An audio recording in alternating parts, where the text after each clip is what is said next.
நண்பர்களே, பரந்தாமத்தில் பாபாவை ஏன் நினைக்கணும் தெரியுமா? ஏன் இங்கே நினைக்கக்கூடாது தெரியுமா? இப்போ ஒரு பொண்ணு திருமணம் ஆன பிறகு மாமியார் வீட்டுக்கு போகும்போது நான் அந்த வீட்டை சார்ந்தவன் அவளுக்கு எப்படி ஞாபகம் வருது? அங்கேயே வாழறதுனால ஞாபகம் இருக்குது. என்னதான் இங்கே இருந்துக்கிட்டு நான் அந்த வீட்டை சார்ந்தவள் அந்த வீட்டை சார்ந்தவள் நினைச்சாலும் அங்கே போய் வாழற மாதிரி வராது. அந்த மாதிரி தான் இப்போ நான் பரந்தாமத்தில் இருந்து தான் வந்திருக்கிறேன்னு தான் பாபா புரிஞ்சுக்க சொல்கிறார். அங்கேருந்து அவதரிச்சிருக்கிறீங்க ஒரு மிகப்பெரிய காரியத்தை செய்கிறதுக்காக. அப்படி நினைக்க பரந்தாமத்தில் பாபாவை நினைக்க நான் அந்த இடத்தை சார்ந்தவன், ஜோதியாக இருக்கிறேன், ஜோதியாக ஆகி அங்கே வர சொல்கிறார். ஆத்மாவாகி என்னை நினைங்கன்றார்.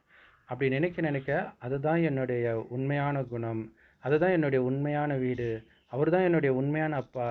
அங்கேருந்து நான் இங்கே வந்திருக்கிறேன். அந்த எண்ணம் வர வர இந்த உடல் நானுன்றதும் மறக்கும், இந்த உடல் சார்ந்த உறவுகளும் மறக்கும், இந்த உலகமே மறக்கும். அதற்காகத்தான் பாபா அங்கே வந்து நினைக்க சொல்கிறார். இங்கேருந்து நினைக்க வேண்டாம் அப்படின்னு சொல்கிறார்.